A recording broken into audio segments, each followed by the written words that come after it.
أعوذ بالله من الشيطان الرجيم بسم الله الرحمن الرحيم وإن كان قميصه قد من دبر فكذبت وهو من الصادقين۔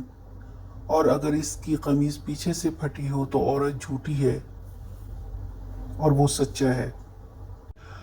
پھر کہنے والے نے کہا اگر قمیص پیچھے سے پھٹی ہے تو اس کا مطلب ہے کہ عورت جھوٹی ہے، کیونکہ کوئی عینی شاہد نہیں تھا، بات تجربے اور قیاس کی بنیاد پر کی جا رہی تھی۔ پھر جب اس کے شوہر نے دیکھا کہ قمیص پیچھے سے پھٹی ہے تو بولا بے شک تم عورتوں کی چالیں بہت بڑی ہیں۔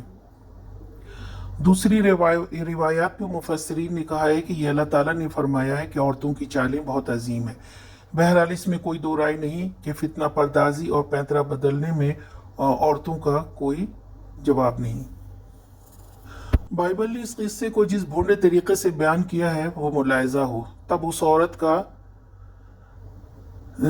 اس عورت نے اس کا پیرہن پکڑ کر کہا میرے ساتھ ہم بستر ہو۔ وہ اپنا پیرہن اس کے ہاتھ میں چھوڑ کر بھاگا اور باہر نکل گیا۔ جب اس نے دیکھا کہ وہ اپنا پیرہن اس کے ہاتھ میں چھوڑ کر بھاگ گیا تو اس نے اپنے گھر کے آدمیوں کو بلا کر ان سے کہا دیکھو وہ ایک ابری کو ہم سے مذاق کرنے کے لیے ہمارے پاس لے آیا ہے، یہ مجھ سے ہم بستر ہونے کے لیے اندر گھس آیا ہے۔ اور وہ اس کا پیرہن اس کے آقا کے گھر لوٹنے تک اپنے پاس رکھی رہی۔ جب اس کے آقا نے اپنی بیوی کی وہ باتیں جو اس نے اس سے کہیں سن لیں کہ تیرے غلام نے مجھ سے ایسا ایسا کیا تو اس کا غضب بھڑکا اور یوسف علیہ السلام کے آقا نے اس کو لے کر قید خانے میں جہاں بادشاہ کے قیدی بند تھے ڈال دیا۔ یہ تو ہے بائبل کی روایت۔ رہی تلمود تو اس کا بیان یہ ہے کہ پوتیفار نے جب اپنی بیوی سے یہ شکایت سنی تو اس نے یوسف علیہ السلام کو خود پٹوایا، پھر ان کے خلاف عدالت میں استغاثہ دائر کیا اور حکام عدالت نے حضرت یوسف علیہ السلام کی قمیص کا جائزہ لے کر فیصلہ کیا کہ قصور عورت کا ہے، کیونکہ قمیص پیچھے سے نہ کہ آگے سے پھٹی ہے۔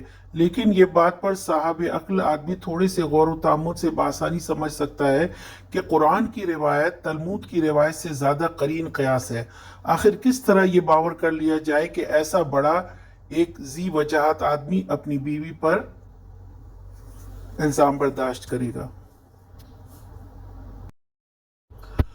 یہ بات عزیز مصر کے لیے ناقابل برداشت اور عزت کے خلاف ہوگا کہ وہ اپنے غلام کی دست درازی کا معاملہ خود عدالت میں لے گیا ہوگا۔ یہ ایک نمایاں ترین مثال ہے قرآن اور اسرائیلی روایات کے فرق کی، جس سے مغربی مستشرقین کے اس الزام کی لغویت صاف واضح ہو جاتی ہے کہ محمد صلی اللہ علیہ وسلم نے یہ قصے بنی اسرائیل سے نقل کر لی ہیں۔ سچ یہ ہے کہ قرآن نے تو ان کی اصلاح کی اور اصل واقعات دنیا کو بتائے ہیں۔ آج کا سوال، پیچھے سے قمیص پھٹی دیکھ کر عزیز مصر نے کیا کہا؟